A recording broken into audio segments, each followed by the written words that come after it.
go ahead and start our recording. Welcome everybody, good afternoon and good morning. Really, again, my pleasure to bring you the last installment of our Advocacy in Action series.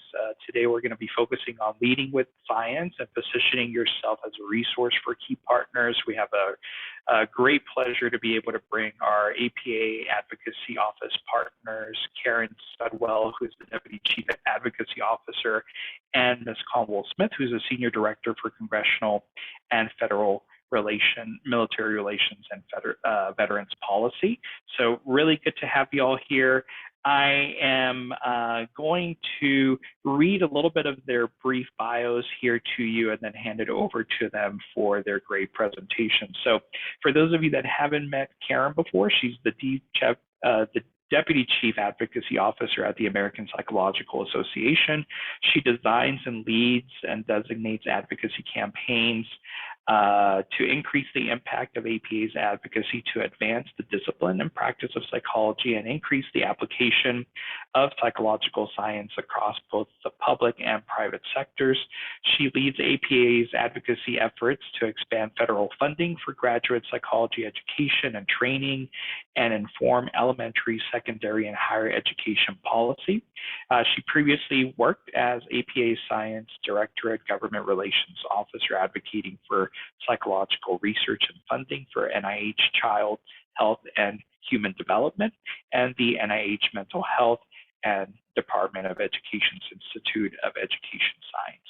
She has received her bachelor's degree in Business Administration from Ohio University and has her law degree from Seattle University. Ms. Conwell Smith is the Senior Director of Congressional and Federal Affairs for Military and Veterans Policy, joined the American Psychological Association in May, and prior to APA, she served as the Chief External Affairs Officer and Chief Government Affairs Officer for the Rosalind Carter Institute for Caregivers. Ms. Smith has over 25 years of experience in Washington, D.C., and during that time, she's worked on sweeping healthcare legislation from the Balanced Budget Act to the Patients' Bill of Rights to the Affordable Care Act. Prior to joining the RCI, she was the founder of the Insight Pitch Government Affairs LLC, a consulting firm committed to policy development and project management.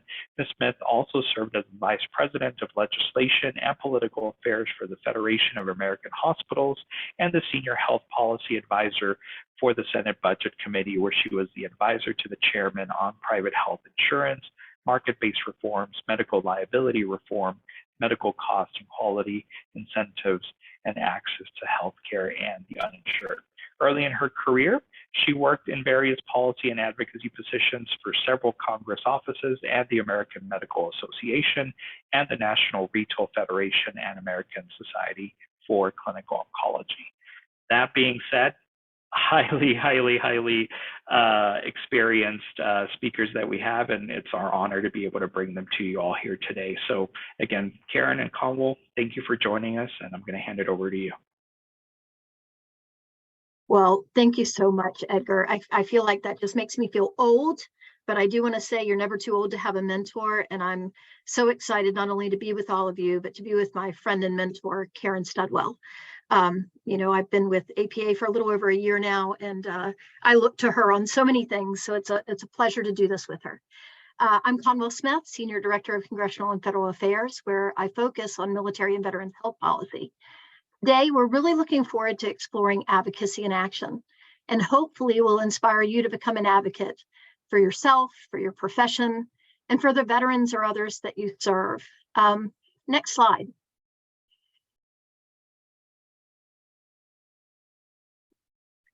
Let's first start by reviewing our learning objectives today. First, we're going to describe best practices in communicating persuasively with policymakers, but also with other leaders, recognizing that advocacy is not only a political engagement. We also want to discuss the basics of storytelling in an advocacy context. Second, we plan to demonstrate approaches to communicating an effective array of clinical experiences with policymakers and others, and coalition partners through relationship building. Karen's going to kick us off this morning, so I'm going to send it over to you. Great. Thank you, Conwell.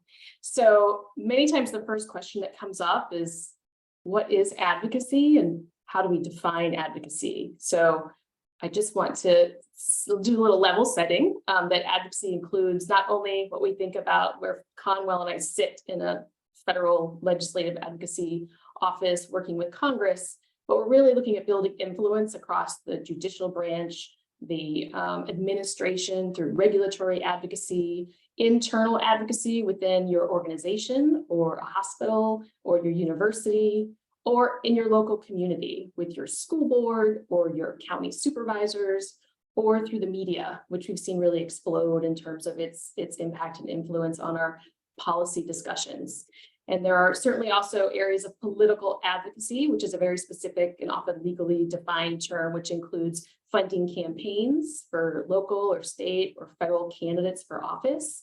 So I encourage you to think broadly as we go through our presentation about what advocacy is and to take the long view.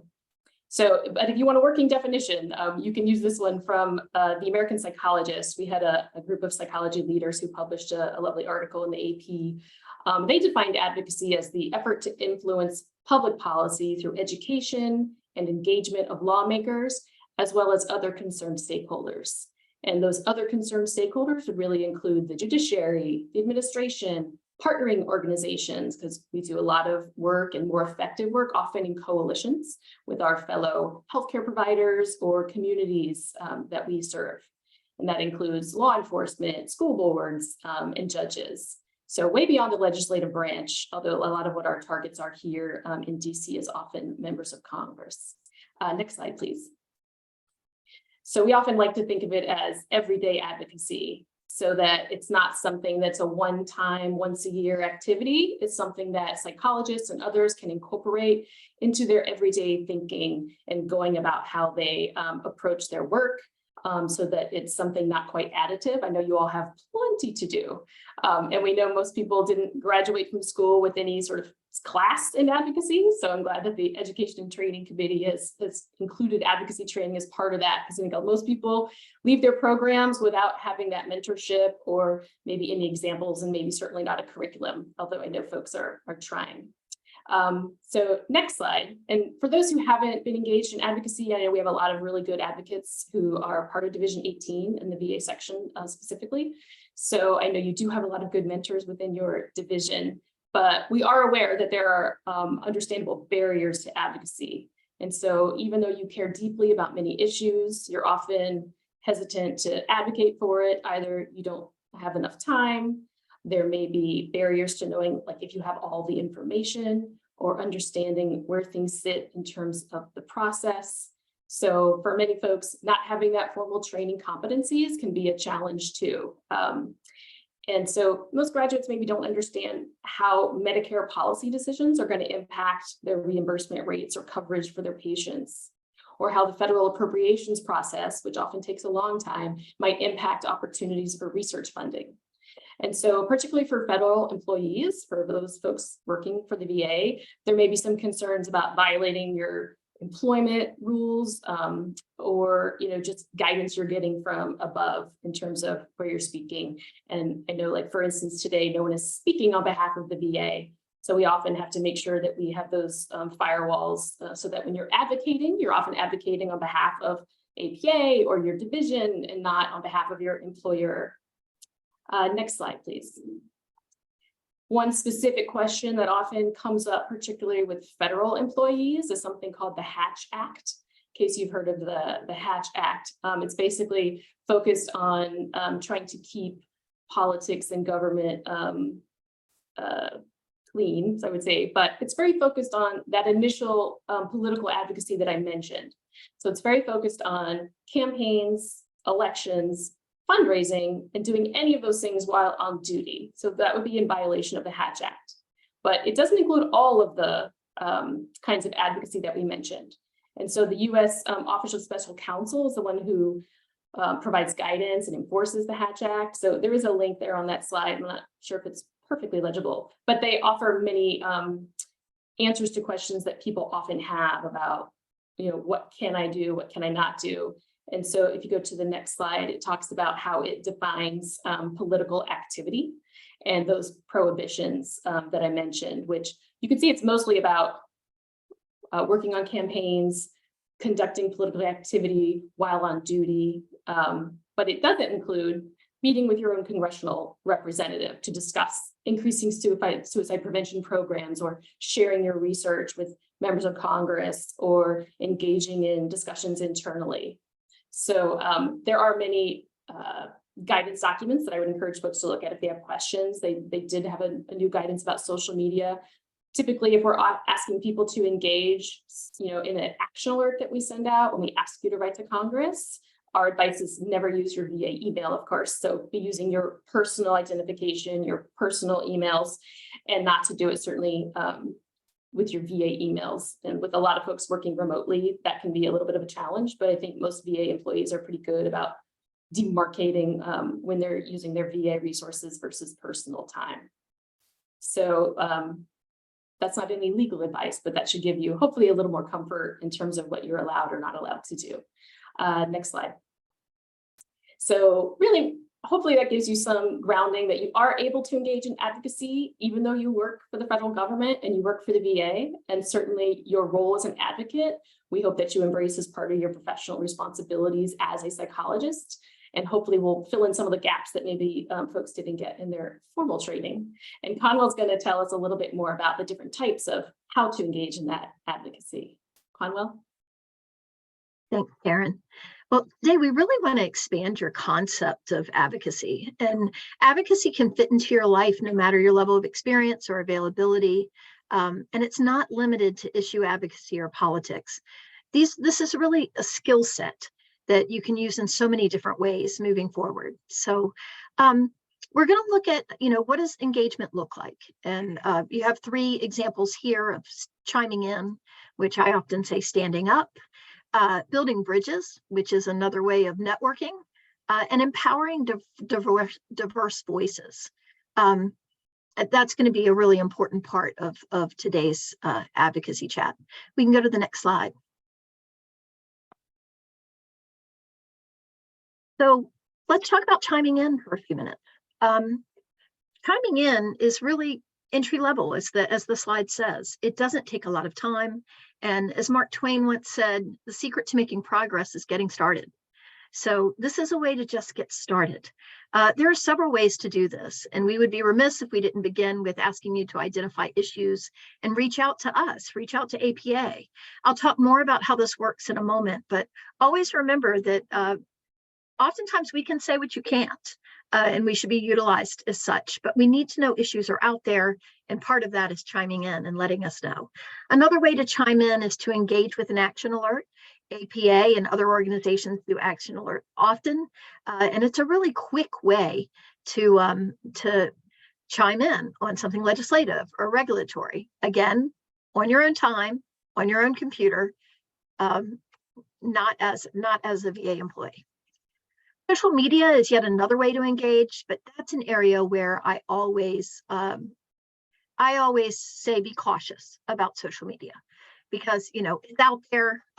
Once it's out there, and you just want to be really smart about separating your job from your opinion from your personal. So just be mindful there. And calling leaders' offices. This is also that brief conversation, if you will, and politically, you need to always consider constituency here, because it matters if you are within a state, or if you have, somewhere where you align, where you align with a member of Congress or what have you. But this is also a way to reach out to your boss, or reach out to an organization within the VA to raise issues and to network and start conversations that are really important. Next slide. So the key takeaway here is just chiming in brings needed volume to issues. Perhaps most importantly, conversation and action build support. Next slide. So let's talk about an intermediate approach of engagement, and that's really building bridges. This can take anywhere from 15 minutes to a couple of days. But what I love about building bridges is that it's an investment. It's an investment in relationships that can pay dividends much later down the road on issues that you're not even thinking about right now. So ways to do this is to join like-minded organizations like Division 18, the VA section, and the Association of VA Psychology Leaders.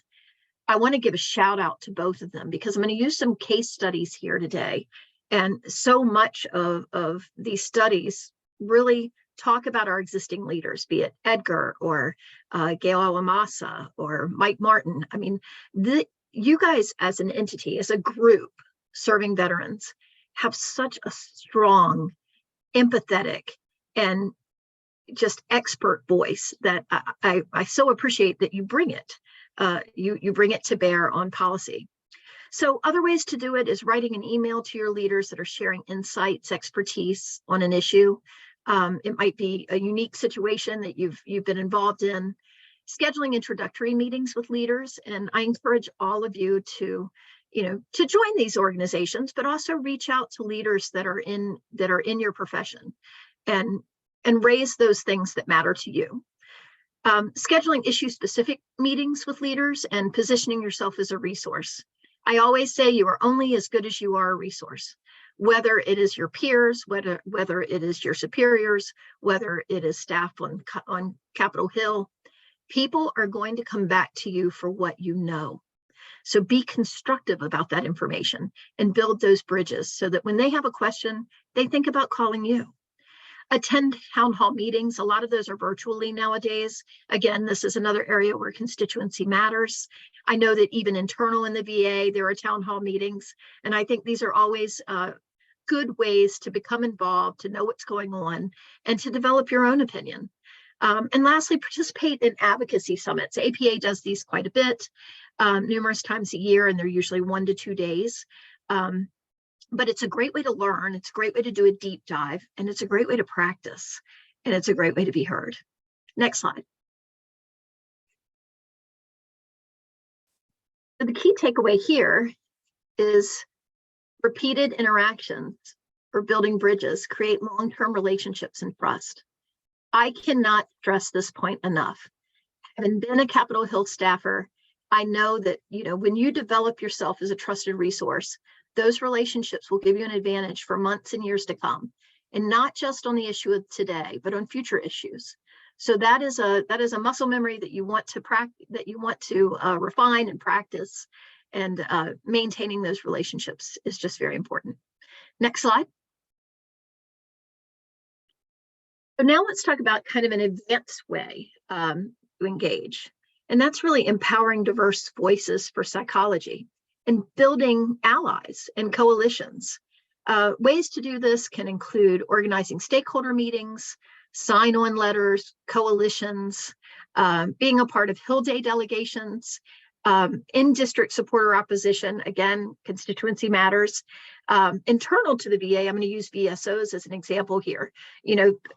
Veteran service organizations, being that representative of the veteran, just demonstrates constituency matters. We know that the VA will listen to these organizations. Well, it should be the same when it comes to mental and behavioral health, that psychology needs to weigh in. And also training such as this. It helps to develop your skills, to develop allies, and to amplify voices. Next slide. The key takeaway here is elevating voices shows an issue has broad and diverse support or opposition, but we want to amplify. Next slide. Now, here's where I want to say APA can help. APA wants to help. We began today talking about the Hatch Act, and always remember that APA represents you, and we can say sometimes what you cannot. But even when protected by the Hatch Act on your own time, please use us to identify issues or offices to contact, to work with us to identify the ask. And the ask is really important. We'll talk about that in a moment. And also with your expertise and APA know-how to work together to shape content. We depend on you for that information. And we really hope that anybody that's attending today is going to become more active and involved, because more perspectives, more involvement makes us better, makes Karen and I better at representing you. Next slide. So here you'll see a number of APA advocacy portfolios and priorities. This just gives you a snapshot of the many issue priorities within APA. And honestly, I really, since coming to APA, I realize there is nothing psychology doesn't touch, which is exciting. It can be daunting, but it's exciting. And while many of my advocacy colleagues within APA focus on specific issues, the veteran portfolio is really a population-based portfolio. So you're going to note that many of the items listed here apply to your work with veterans. And that's a tremendous opportunity to engage in many places or to engage in those areas that speak to you.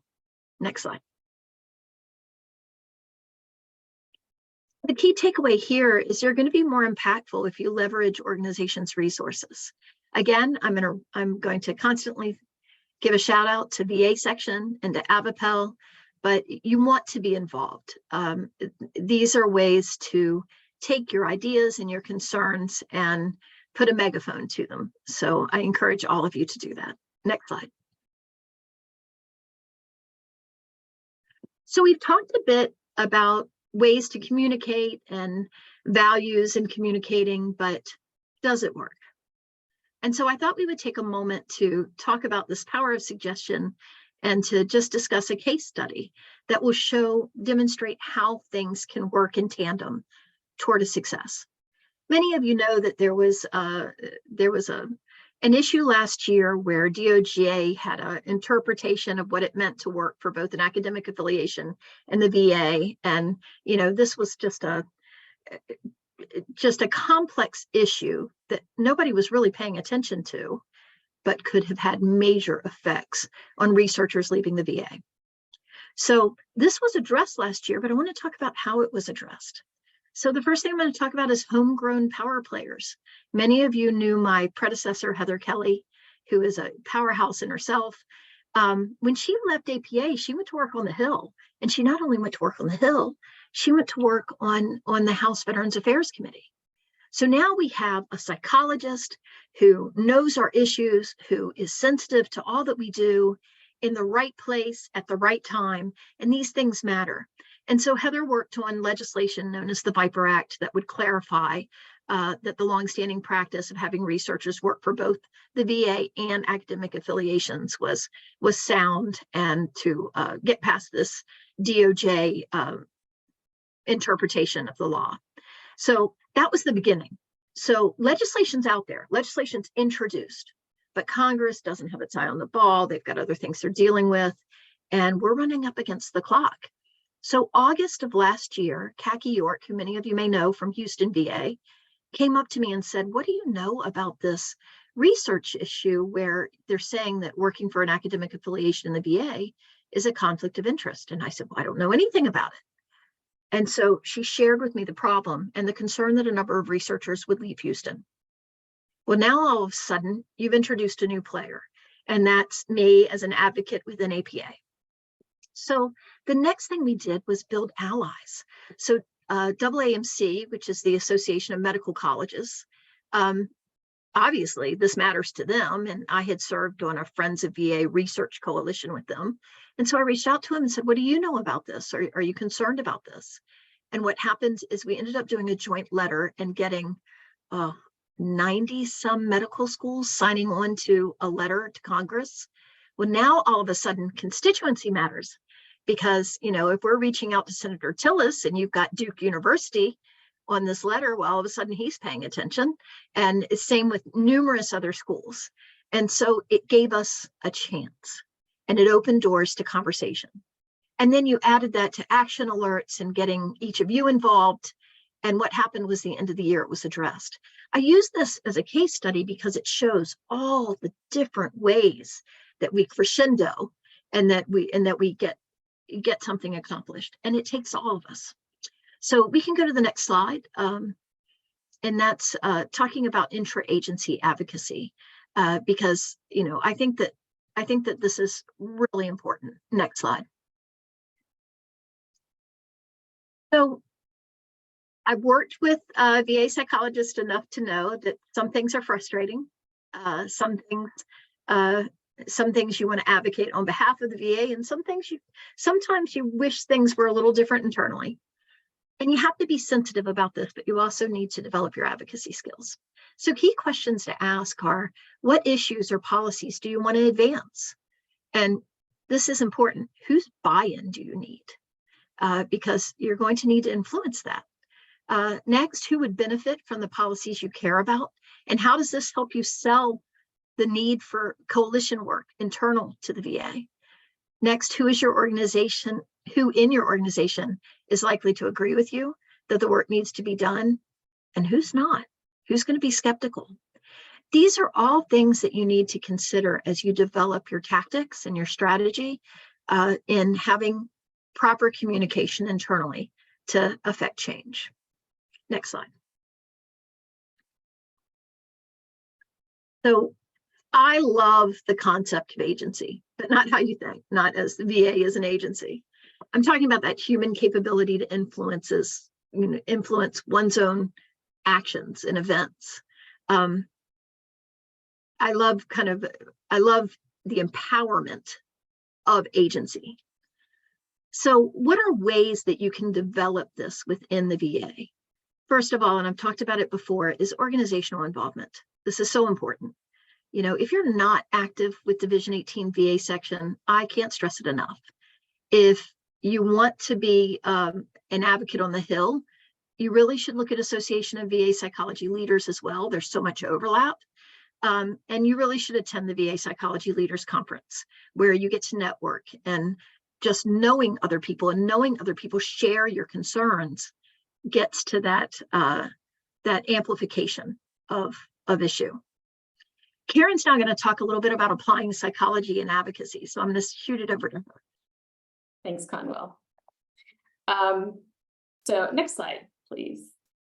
And so really, we're going to be switching gears just a little bit to think about how you might engage in what we might consider the gold standard of advocacy, is having that face-to-face kind of meeting. So as Conwell had mentioned, we do have advocacy summits. We bring folks in virtually and in person, more so now. Now that COVID has passed a bit, we're able to do more in-person advocacy. So if you were invited, what would you do? So this might give you a little bit of the best practices. Next slide. And oftentimes folks are very prepared, hopefully, to be in the meeting, or they've done a lot of research. They've been doing the research themselves, but then how do we translate that into an effective time spent? So this is our current 2023 APA president, Dr. Tamba Bryant, recently meeting with her own representative on the Hill as the constituent leading this meeting to talk about the recent APA recommendations, the health advisory on adolescent youth and social media, and those risks and benefits and considerations to get this on the radar screen, to get some congressional action, right? Next slide. So we like to think of it in terms of before, during, after. So the first thing you would really want to do is research the folks that you're going to be meeting with. And so if you're thinking of a policymaker, you may want to be looking at their websites, look at their biographies. You often will find many veterans who are serving on Capitol Hill, for instance. And so making that connection, knowing what committees they sit on, will give you a really good idea of what legislation they're most looking at. Oftentimes, if they're sitting on the VA committee, they're going to be looking at bills that would influence the policies and programs that are funded by the VA, authorized by the VA, or they're to defend the VA from, attacks on how they're providing services. So they also issue a lot of press releases. That's often the first place that I go, is to see what are they most proud about that they have done, that they've issued a press release, and they're hoping that they get good coverage back in their district. And so thinking certainly about their district, hopefully you're meeting with your own congressional delegation typically. And so you are aware of what is happening at your local VA. You are there to share some of that information with them, which is very important. So when Conwell mentions being a resource, you are probably one of the only psychologists who's meeting with them on these issues. Most important to them a lot is veterans' health, mental health, suicide prevention. There's a lot of veteran homelessness issues that come up in the local districts, depending on where you live. So being that voice of mental health is also very important and unique. And staff who likely you would meet with find that endlessly valuable because they did not go to graduate school. They are not psychologists. So any expert who can come in and help them understand how best to approach these issues is helpful. So you want to understand their priorities and their motivations for the most part. And then when you do get into a meeting, you're trying to figure out what kind of local information can you share that will help identify the problems that they're trying to solve. So how can you connect the information you have with the problems that they have been trying to solve for their communities? So it's trying to not have a self-interest per se, but an interest of the whole district or state they represent. And so preparing yourself for that conversation takes some good research. Conwell mentioned having strategies. So you're often trying to figure out which office am I meeting with? Is it someone who is neutral on our issues, very solidly on our side, so that maybe they just need some nudging and reminding that here's a really important issue, want to make sure you're aware. Or have they been hesitant in some fashion? So depending on what issue you're talking about, you may be trying to anticipate what we would call pushback or opposition and trying to figure out how to pivot to find a problem that you agree needs a solution and really ask questions. That's usually our approach during a meeting, is never to leave it with just that one meeting. It is part of that relationship building, long-term, nothing sort of is a make or break depending on one meeting. So you're really looking for opportunities to build a relationship with the folks that you are meeting with, whether that's the member, the staff person. You really want to start engaging in that conversation. And so even if they can't help you on the specific issue that you came in to talk about, they might have other issues that you could be a really good resource for. And so always follow up later.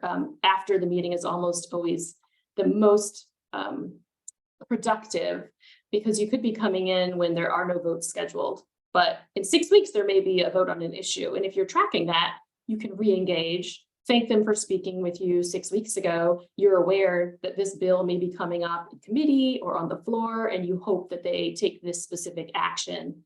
And so never think of a meeting as a one and done. It's sort of always an open dialogue, and you're trying to create a relationship. So go to the next slide, please.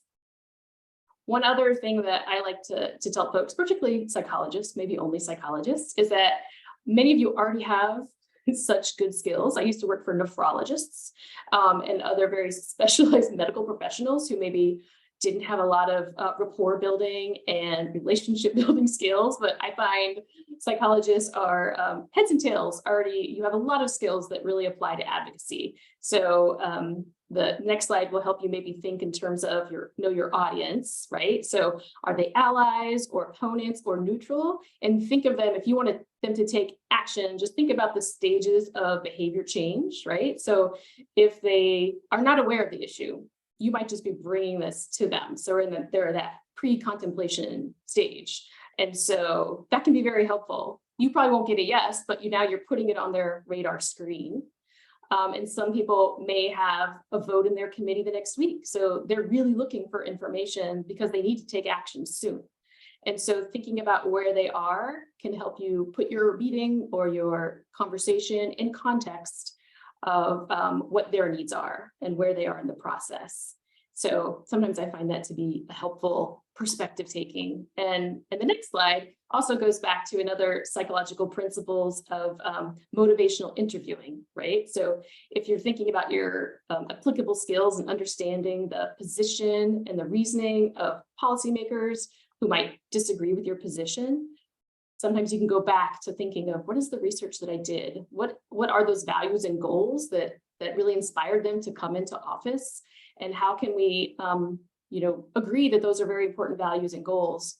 And how can the issue that you've come to talk to reinforce that?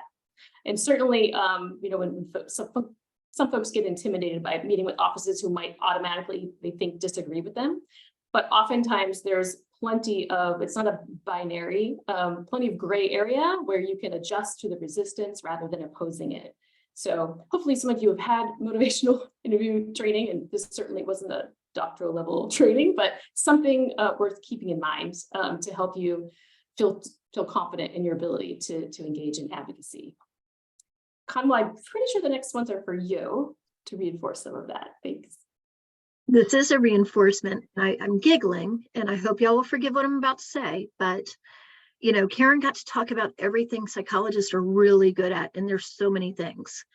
This slide might not be one of those things. And so, you know, it is so important in communication when it comes to advocacy to keep it short, to keep it simple. Y'all are great at keeping it concrete, but you have a lot of knowledge in your head, and you're not going to be able to get it all out there at once. I'm going to use the Avapel midwinter meeting when we went up to the Hill this past year as an example. We practiced. We practiced as a group for upcoming meetings. We assigned messaging. We dealt with timing of those messages so that we could get to that ask. We could get to that critical moment before we went out the door. So when it comes to advocacy, you always have to take the approach of, what if I only have 15 minutes to get my point across? And even worse, what if in those 15 minutes I'm addressing 3 issues? Well, that takes preparation. And so I encourage you to use all of that knowledge, all of that scientific backing to come up with a very concise argument. Next slide. So this speaks to the same thing, but advocacy messaging needs to have structure, and you need to be mindful of that structure for your arguments or for your proposals. It also needs to give context, both in your work, but also your life, and also consider the audience. Recently, last year, we had an advocacy day on climate change, and I'm using this as an example because I speak about things differently in a Republican versus a Democratic office on this issue. For example, in a Republican office, I might say severe weather event and talk about all of those same implications, but their ears will open because they don't have some preconceived notion against a term. So you need to think about the context and applying that context to something that matters to that member. You know, I can remember we were meeting with a senator from Alaska, and they had recently had wildfires. Well, that gave me a great in. And, you know, this is a non-VA health example, but it's demonstrative of the things that you should consider. And always know your ask. At the end of the day, if you have a meeting, but you never get to what you need them to do, well, that's okay if the meeting is purely educational. But if there is an ask, you need to make sure to say it in the front end and at the end, so that people, you know, those with whom you're meeting, know exactly what you need. Next slide.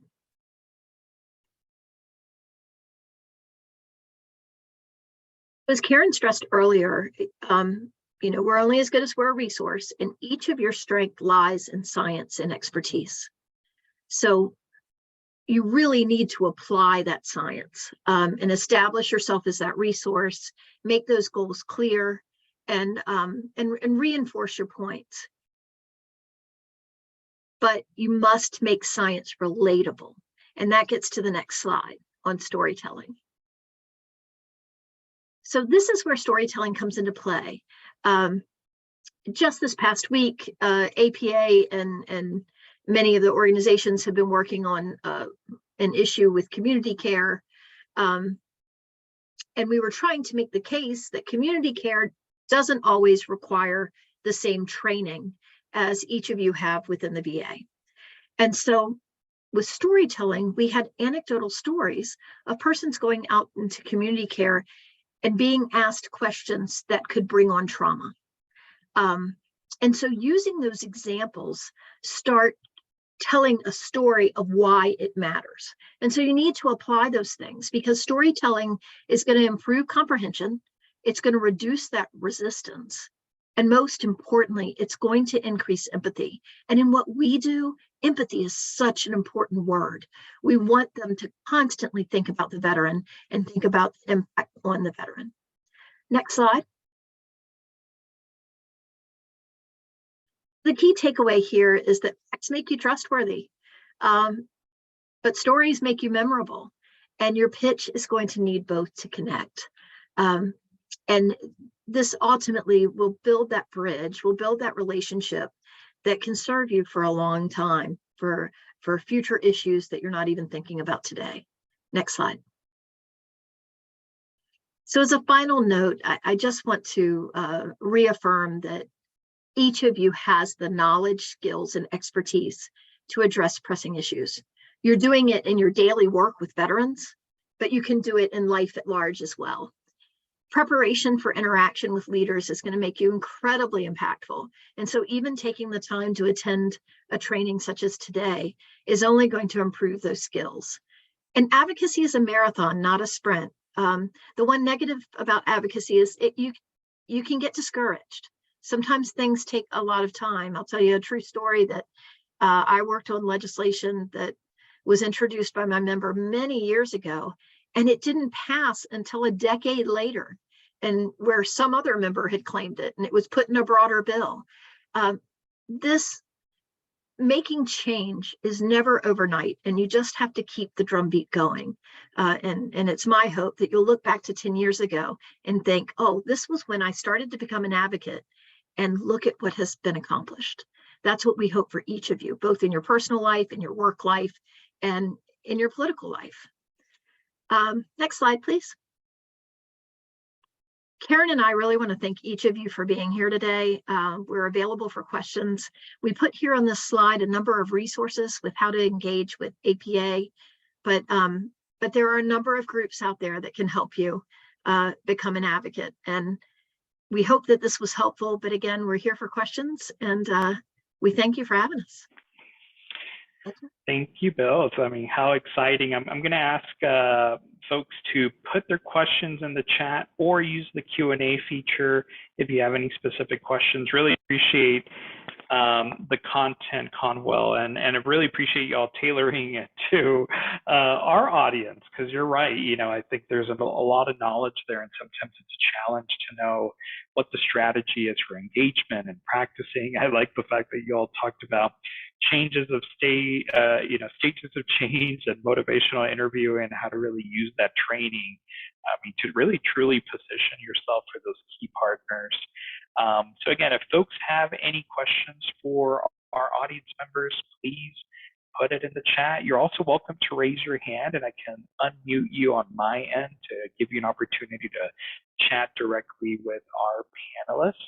And, you know, if folks don't have questions, I wanted to kind of give a quick plug. I know, Tiffany, you're on here for ApplePal's Advocacy SIG, and I wonder if you wanted to give a quick plug to the SIG as well and some opportunities there. And I mean, talk about ways to craft messaging and the toolkits that you and Conwell have worked on, and how those toolkits can be leveraged so people are also wondering on how to engage in advocacy. So I'm going to unmute you to see if you wanted to share with folks a little bit about those toolkits while we get some questions going here in the chat. Oh, thanks, Edgar. Are you able to hear me? Yeah, we can hear you. Or did I get? Okay, great. Hi, everybody. Tiffany Fennell here. Yes, in ApplePal, we just also recently started up an Advocacy SIG, a special interest group, and we have 5 different portfolio groups, focused on issues that we think are really high priority for our members, pay and benefits, DEI and special populations, leadership and career advancement. Clinical is a huge portfolio, especially right now with disability and many other, community care, really pressing issues right now.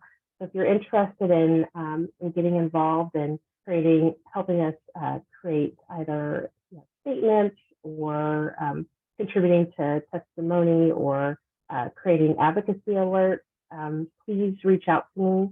I'm on my cell phone, so I'm not sure if there's a chat or, but Edgar, you can always put my Hotmail email address in the chat if that's possible.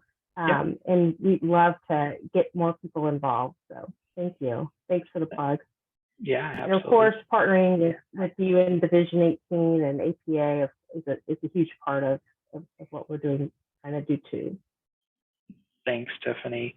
And I do see 2 questions that have come in. I definitely agree with Jessica Walsh's statement that one of the key takeaways there is that facts do make you trustworthy and stories make you memorable, and making sure that you're connecting that to your engagement is very helpful. So Sam Conwell, I'm sure you're very familiar with Sam, asks, how do we make this more maybe relevant to folks that are just starting their career and building that expertise and establishing themselves at a place when they're just kind of getting started, and maybe their more immediate concerns are kind of about some of those early career issues of getting positioned as experts in their field. So how can you make this maybe more relatable for folks that are just getting started?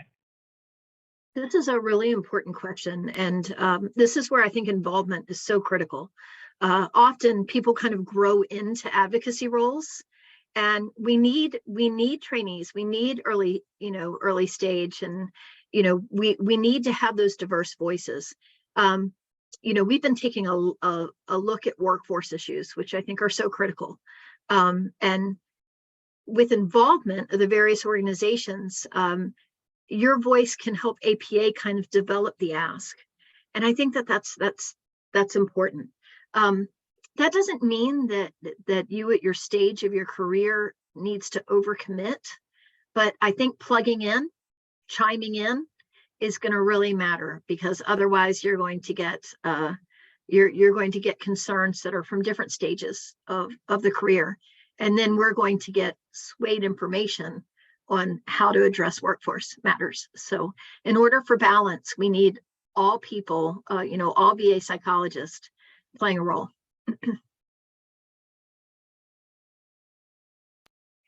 Thanks, Conwell. And we do have one more from Thoraya, who is asking, what do you think maybe VA psychologists should be doing more of and maybe less of in terms of advocacy?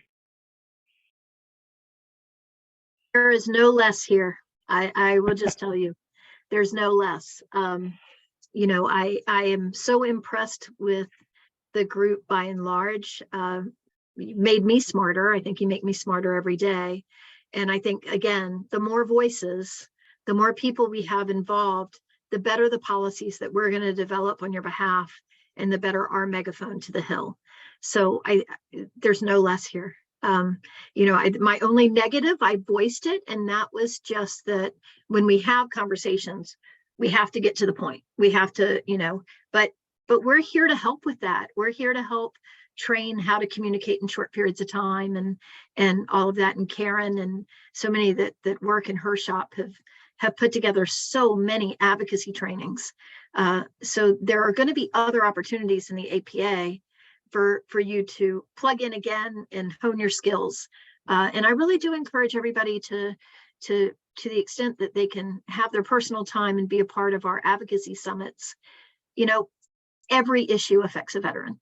I mentioned climate change before, but every issue affects a veteran. So I think you can find your niche and really develop those skills. Thanks, Conwell. That's going to be a good way for us to kind of wrap up. And if you are interested in, again, becoming more engaged, if you want to have an opportunity to connect with Conwell in person, it's not too late to register for APA's annual convention in DC in August. I believe you actually have until the week of the convention to register if you like. So would encourage you all to join us. We're going to have our VA Psychology leadership partners there as well. We're going to have the Division 18 business meeting, the VA section business meeting, and Conwell will be a part of those activities as well. So a really good opportunity if you're just getting started or you want to connect and want to know where to move this work forward.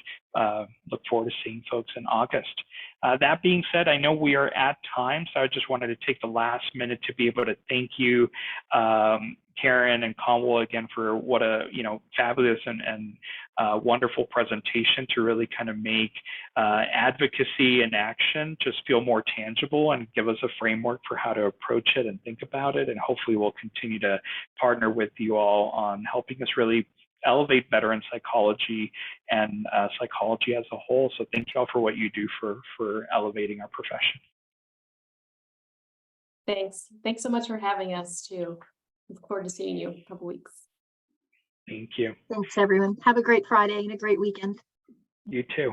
Take care, everyone.